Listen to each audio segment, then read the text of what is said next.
O nosso embaixador Sérgio Amaral curte merecidas férias, ele vai voltar no mês de julho, mas o espaço para a discussão de temas internacionais, claro, continua aberto aqui no nosso Edição da Noite. Começar pelos Estados Unidos, que eles elevaram a tensão nuclear ao testarem 4 mísseis de capacidade nuclear de uma única vez. O último lançamento tinha sido realizado em setembro de 2021. A justificativa do teste foi a tensão devido à guerra na Ucrânia. No início do conflito, o Kremlin sinalizou com possível uso de armas nucleares caso o Ocidente não parasse de fornecer outras armas a Kiev. Rússia e Estados Unidos juntos têm quase 89,7% das armas nucleares no mundo. Além disso, mais notícias nucleares. O Partido Comunista da Coreia do Norte fez hoje o segundo dia da reunião sobre políticas militares e defesa. O funcionário do escritório presidencial da Coreia do Sul disse que o país vizinho pode adiar o teste por conta da situação da Covid-19. O encontro é acompanhado de perto pelo Ocidente, pois pode dar pistas sobre um novo teste nuclear do país. Seria o 7º. Nessa semana, os Estados Unidos, como nós dissemos, testou armas nucleares. Para falar sobre o assunto está conosco Gerardo Portela, que é engenheiro operador nuclear, formado pelo Instituto de Pesquisas Energéticas Nucleares, o IPEN. Olá, Gerardo, boa noite. Boa noite, Eduardo, todos aqueles que nos acompanham pela Band News TV. Você acompanha há bastante tempo esse assunto, a gente até chegou a falar recentemente, quando tivemos um problema, durante já a guerra, numa estação de tratamento, uma usina nuclear, né? Sem entrar em aspectos geopolíticos, mas entrando na técnica, o que se fala? Quando a gente fala hoje armas nucleares, nós estamos falando do quê? Na verdade, Eduardo, a arma nuclear ela é um conjunto de vários equipamentos para que você possa levar aquela ogiva ao alvo. Então, na verdade, você tem uma divisão muito destacada.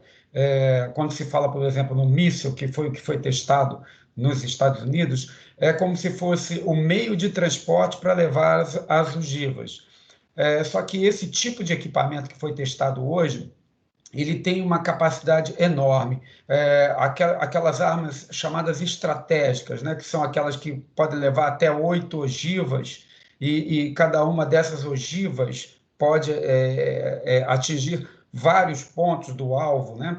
Inclusive com cada uma dessas ogivas com uma capacidade de destruição mais de 30 vezes do que a capacidade da bomba de Hiroshima. Então, quando a gente fala em armas nucleares, de testes de armamento nuclear, é importante entender que é uma arma de muito baixo controle das consequências. Então, é muito importante toda essa encenação de que eu vou testar uma arma, eu vou fazer isso, porque deflagrar um processo mesmo de utilização de armas nucleares é um caminho talvez sem volta e sem controle, até mesmo porque você deixa o alvo poluído, então você não tem como aproveitar a região de uma maneira fácil, não tem como controlar as consequências que podem até se reverter contra o próprio autor do ataque. Então, a área nuclear é uma área que deveria ser explorada de uma forma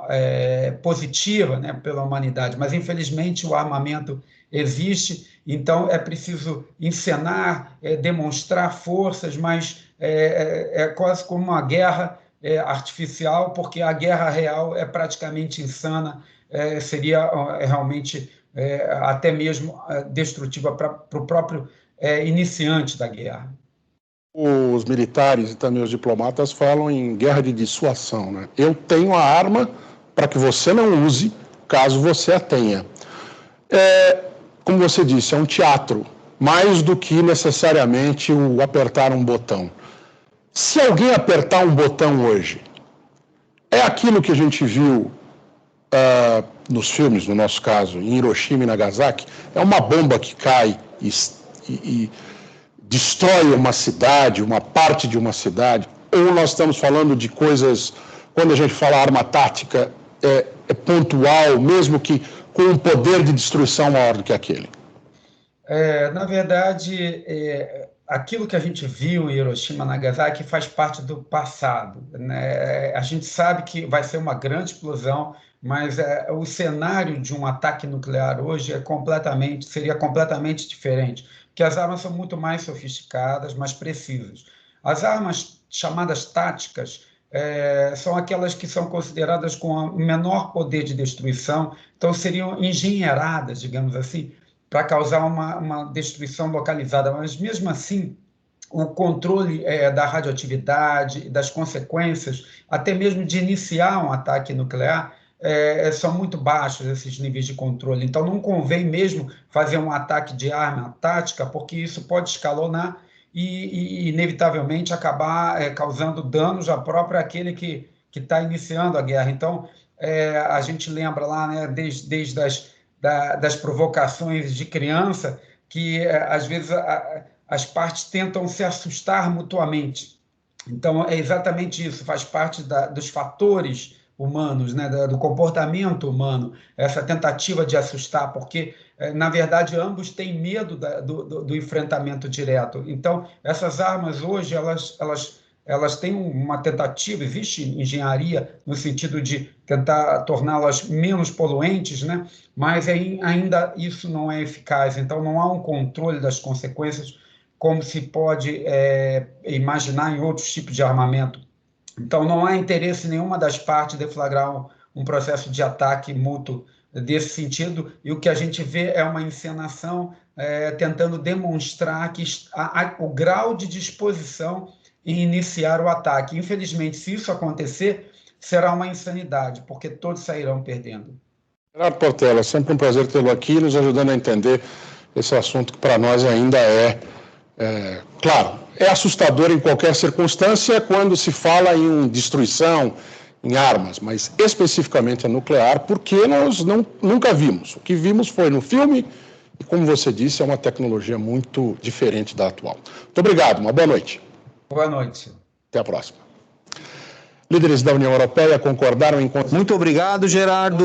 Um abraço. Candidatos à adesão ao bloco. Eu preciso Pode deixar. Precisamos, a gente liga novamente. Um abraço. O status ainda não confere uma entrada efetiva